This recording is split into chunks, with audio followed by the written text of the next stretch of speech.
व्यास नारद संवाद की बात आती है उसको बड़े प्रेम से श्रवण करते हैं कि द्वापरे समुने प्राप्ते तृतीये युग पर्यये जातः पराशराद योगी वासव्याम कलयो हरि।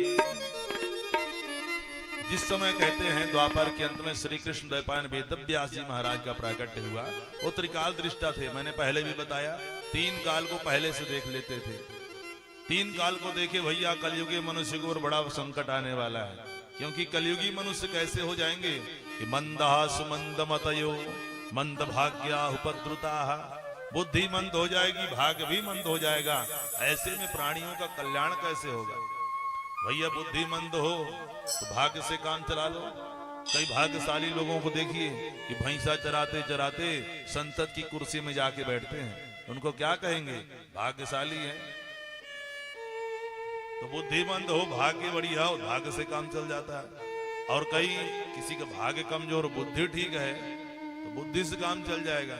लेकिन कई बार ऐसा होगा कि बुद्धि होते हुए भी बुद्धि काम नहीं करेगा, भाग्य होते भी भाग्य काम नहीं करेगा। क्योंकि कलयुग जो है पाप में ग्रसित हो जाएगा। पाप कर्म प्रवृत्त जब होता है तो ना उसकी बुद्धि काम करती है ना भाग्य काम करता है। तो उसके लिए क्या करना चाहिए? तो व्यास जी ने पहले एक वेद था ऋग्वेद, उसको 4 भाग में बांट दिए। 4 वेद हो गए, ऋग्वेद, यजुर्वेद, अथर्ववेद और सामवेद। 4 वेदों को लिखा। लेकिन सोचा कि कलयुगी मनुष्य इसको भी नहीं समझ पाएगा। वेद की भाषा क्योंकि बड़ी गूढ़ होती है, पहले तो वेद को पढ़ना ही कठिन है। हाँ, लगातार अभ्यास से ब्राह्मण भी पढ़ पाते हैं, कई वर्षों के अभ्यास के बाद वेद मंत्र उच्चारण कर पाते हैं। और उच्चारण करके उसका अर्थ लगाना भी, क्योंकि परोक्ष ज्ञान का वर्णन रहता है उसमें, लिखा कुछ और रहता है, उसका अर्थ कुछ और रहता है। तो हर किसी को समझ में जो है नहीं आती है वेद की भाषा। जैसे एक बार 2 भाई थे, रामू और श्यामू। क्या नाम था? रामू और श्यामू। गए सुबह सुबह होटल में, बढ़िया गरम गरम जलेबी निकल रहा था। अब बढ़िया दोनों को मन करे, जेब में पैसा नहीं, अब कैसे करें? अब एक ने कहा भैया जाएं कुछ उपाय बनाते हैं। बड़ा भाई गया, बोले भैया कैसे दिए जलेबी? बोले 20 रुपए का जो है 1 पाव। बोले 2। बढ़िया जाके खाने लगा। दूसरा भाई, छोटा भाई देखता रहा, भैया कैसे खाएगा, इसकी जेब में पैसा नहीं कैसे? तो बोले चलो हम भी देखते हैं, जैसे निपटेगा वैसे हम भी निपटेंगे। हैं? उसने भी मांगा, भैया कैसे दिए जलेबी? बोले ऐसे। बोले लगाओ। अब बढ़िया दोनों पाए।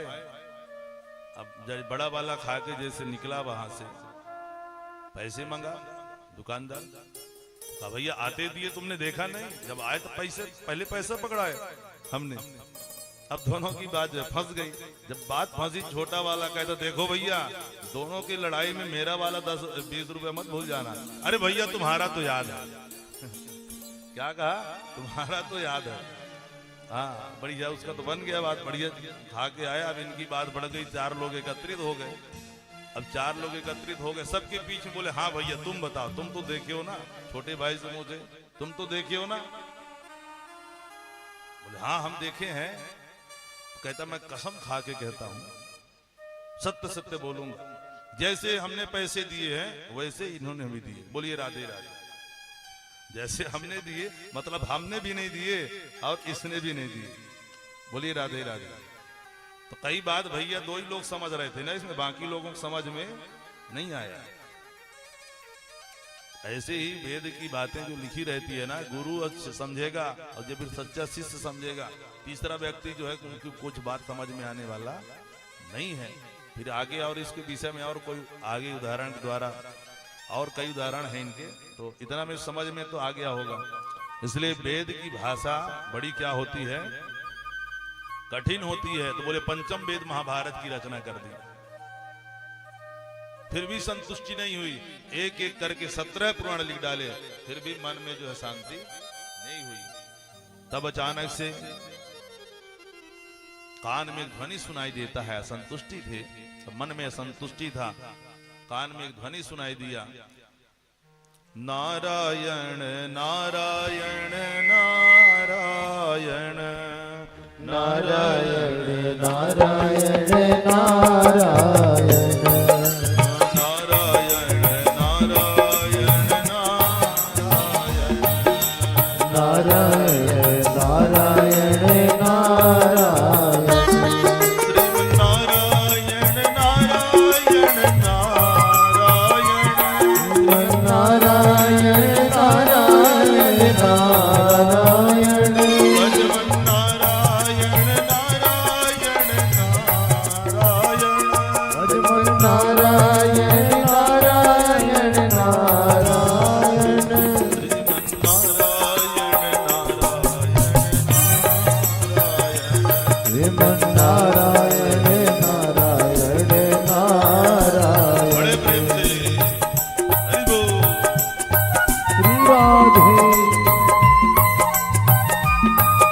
पार करेंगे सभी का, नैया पार करेंगे सभी का, नैया पार करेंगे सभी का। जय जयकार करो हे प्रभु का, जय जयकार करो रे प्रभु का।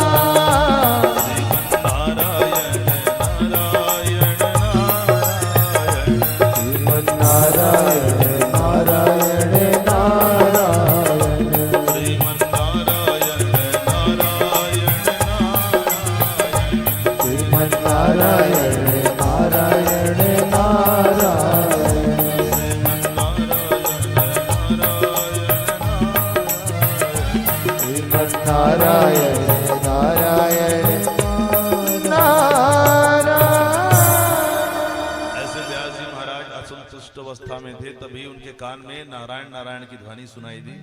अब नारायण मतलब समझ गए होंगे, किसका आगमन हो गया? जोर से बोलिए, नारायण नारायण कौन कहता है सबसे ज्यादा? नारद जी है कि नारद जी का आगमन जो है हो गया। आप लोग नहीं कहते क्या? कम कहते हैं, वो सबसे ज्यादा कहते हैं। बोलिए राधे राधे। तो नारद जी का आगमन हुआ, नारद जी का दिव्य पूजन किया है व्यास जी महाराज ने। पूजन करके जैसे बैठे हैं अपनी पूरी व्यथा कही। बोले आप प्रसन्न काहे नहीं दिखाई दे रहे हैं? अरे बोले क्या बताऊं, मैंने 17 पुराण लिख डाले। पहले एक वेद के 4 वेद किया, पंचम वेद महाभारत लिखा, 17 पुराण लिख डाले, लेकिन मेरा मन अभी भी क्या है? असंतुष्ट है। बोले आपकी संतुष्टि के कारण हम बताते हैं। आपने ग्रंथ तो कई लिखे, लेकिन हरि का चरित्र विस्तार से आपने नहीं लिखा। अब हरि का मतलब क्या होता है? हरण करने वाला। और जैसे आप हरि का चरित्र लिखेंगे, गोविंद का गुणानुवाद विस्तार से गाएंगे, आपके सारे दुख क्या हो जाएंगे? दूर हो जाएंगे। न यद बचासे त्रपदम हरिर्यसो, न यद बचासे त्रपदम हरिर्यसो,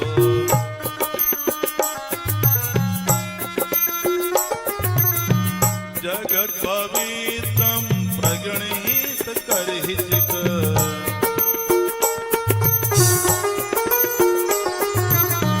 तदवाय संतीर्थम सन्ति मानसात्,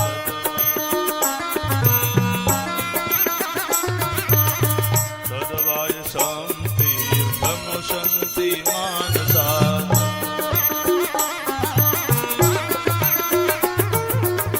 न यत्र हंसा निर्मन्तो शिक्षया,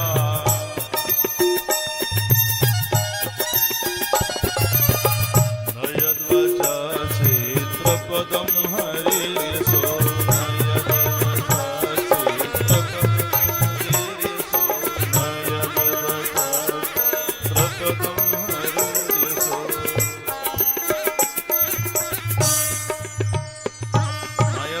यश्चित्र पदम हरे यशो, आपने हरि का कोई यश जो है नहीं गाया।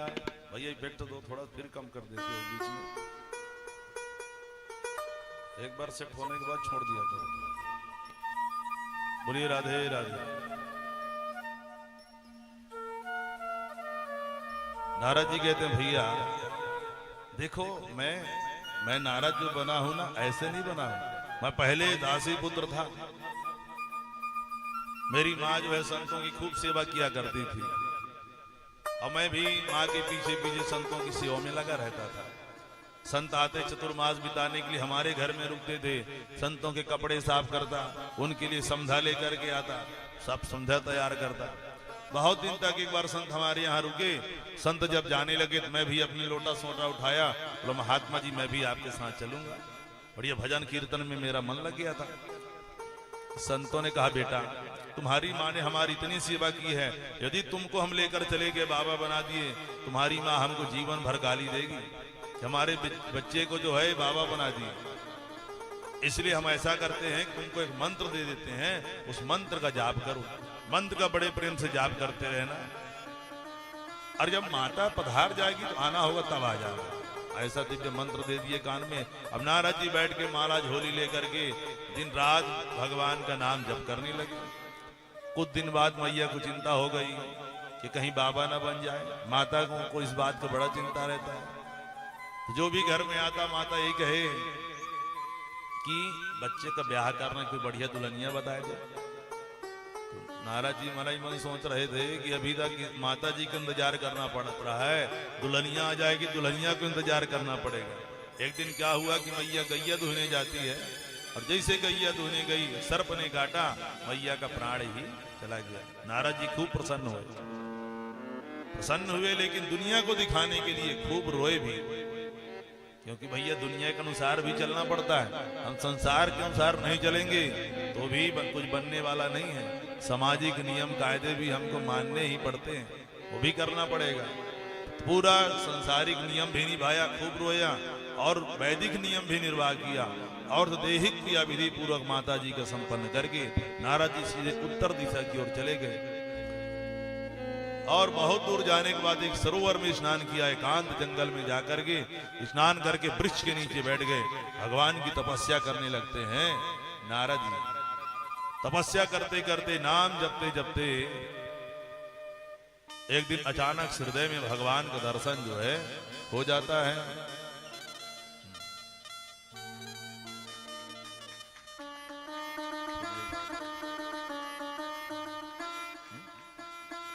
बोले राधे राधे।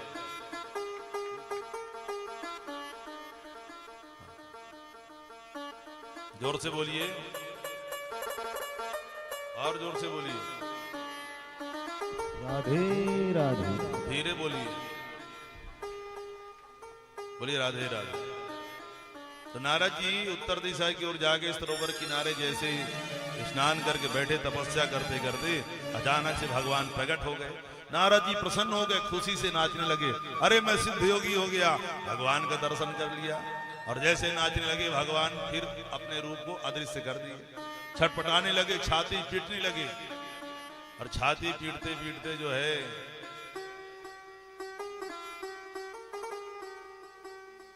बहुत ऐसे लगा कि प्राण ही अपना त्याग देंगे, तब आकाशवाणी होती है। अरे नारद जी अभी परिपक्व योगी, नारद जी नहीं, अभी उनका नाम जो है नारद जी जो है नहीं था, माने दासी पुत्र थे, नाम कुछ और था। बोले अरे भैया, बोले आप क्या करो, अभी परिपक्व योगी नहीं हुए हो, फिर से तपस्या करो, फिर जप करो। बोले ठीक है। फिर से जप करना प्रारंभ किए। कई वर्षों तक तपस्या करते रहे, कई युग बीत गए। ऐसे नहीं कि 4 दिन 10 दिन जप किया हो, कई युग बीत गए भगवान का नाम जपते जपते। जब महाप्रलय हुआ तो महाप्रलय में जो है समा गए, परमात्मा के उदर में जाके पूरा संसार समाहित हुआ, ये भी चले गए। वही नारद जी बता रहे हैं कि पहले मैं दासी पुत्र था, लेकिन जब मैं दोबारा सृष्टि भगवान किए तो मैं वही दासी पुत्र आज ब्रह्मा जी का पुत्र नारद बनकर के जो प्रकट हुआ। ये मेरे पूर्व जन्म के संस्कार थे। तो भैया दिव्य देह यदि हमको प्राप्त हुआ है, अच्छे घर में जन्म हुआ है, भगवान के भक्त हुए हैं, तो तो समझिए ये एक जन्म का हमारा संस्कार नहीं है, ये कई जन्मों के हमारे संस्कार हैं। तो हमें ये अवसर प्राप्त हो रहा है, भागवत कथा सुनने का अवसर प्राप्त हो रहा है। इस जन्म के प्रभाव से केवल नहीं है, कई जन्मों के हमारे प्रभाव पुण्य कर्म जैसे उदय होते हैं, ऐसे कथा सुनने का भी अवसर हमें प्राप्त होता है। तो नारद जी कहते हैं जब मैं ऐसे नारद बन के प्रकट हुआ, नारायण जो है मेरे ऊपर प्रसन्न हो जाते हैं।